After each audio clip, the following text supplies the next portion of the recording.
નમસ્કાર.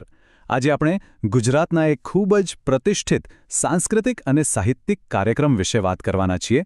અંજુ નરસિંહ પારિતોષિક સમારોહ 2025.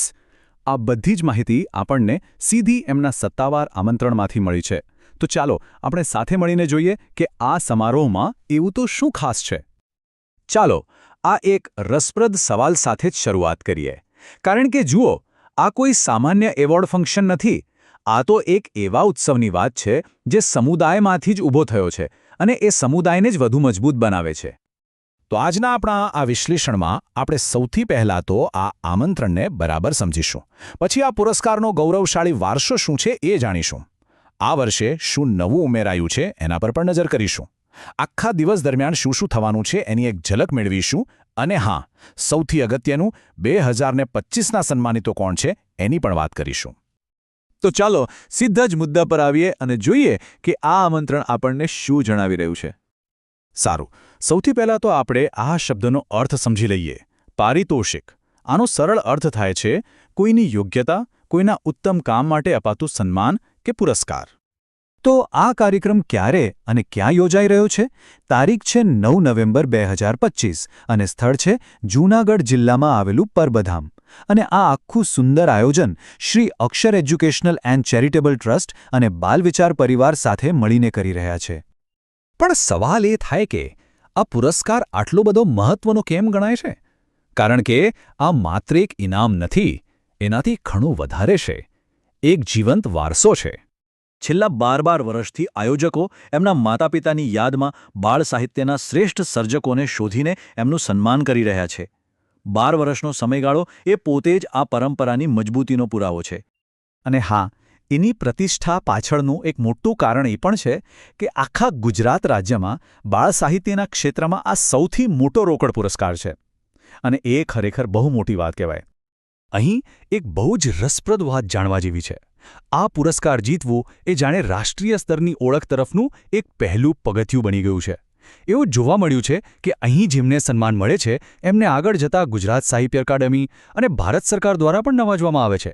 આના પરથી જ આપણે એમની પસંદગી પ્રક્રિયા કેટલી પારદર્શક અને ગુણવત્તાસભર હશે એનો અંદાજ લગાવી શકીએ છીએ. અને આ પુરસ્કારને જે બાબત સૌથી વધુ ખાસ બનાવે છે એ છે આયોજકોની પ્રામાણિકતા. તેઓ કોઈ પણ પ્રકારનું આર્થિક દાન સ્વીકારતા નથી, જેથી કરીને પસંદગી પ્રક્રિયા સંપૂર્ણપણે તટસ્થ રહે અને માત્ર ને માત્ર યોગ્યતાના આધારે જ નિર્ણય લેવાય. અને વાત અહીં પૂરી નથી થતી. આ વર્ષે તો ઉજવણીનો વ્યાપ હજી પણ વધારવામાં આવ્યો છે. આયોજકોએ સાહિત્યની સાથે સાથે બીજા નવા ક્ષેત્રોને પણ સન્માનિત કરવાનું નક્કી કર્યું છે. તો ચાલો જોઈએ કે આ વર્ષે નવું શું છે. પહેલું, બાળકોની અદમ્ય બહાદુરીને સલામ કરતો અંજુ નરસિંહ બાળ વીરતા પુરસ્કાર. બીજું, આપણા જ્ઞાનના ઘડવૈયા એવા શિક્ષકો માટે સ્વ ધરમશી દાદા મોરડિયા જ્ઞાનગુરુ સન્માન. અને એટલું જ નહીં, હવે તો કલા, સંસ્કૃતિ અને સમાજ સેવા જેવા ક્ષેત્રોમાં ઉત્કૃષ્ટ યોગદાન આપનારનું પણ સન્માન કરવામાં આવશે.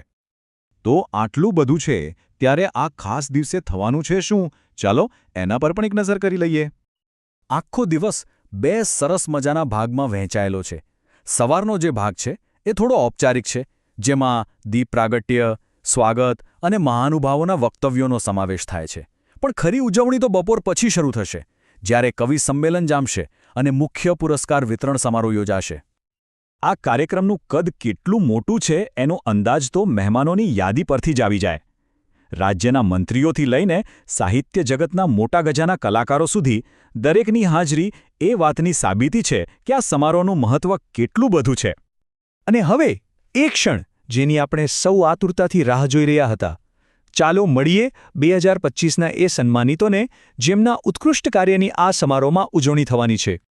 સૌથી પહેલાં બાળ સાહિત્ય માટેના મુખ્ય અંજુ નરસિંહ પારિતોષિકના વિજેતાઓ કોણ છે એના પર એક નજર કરીએ.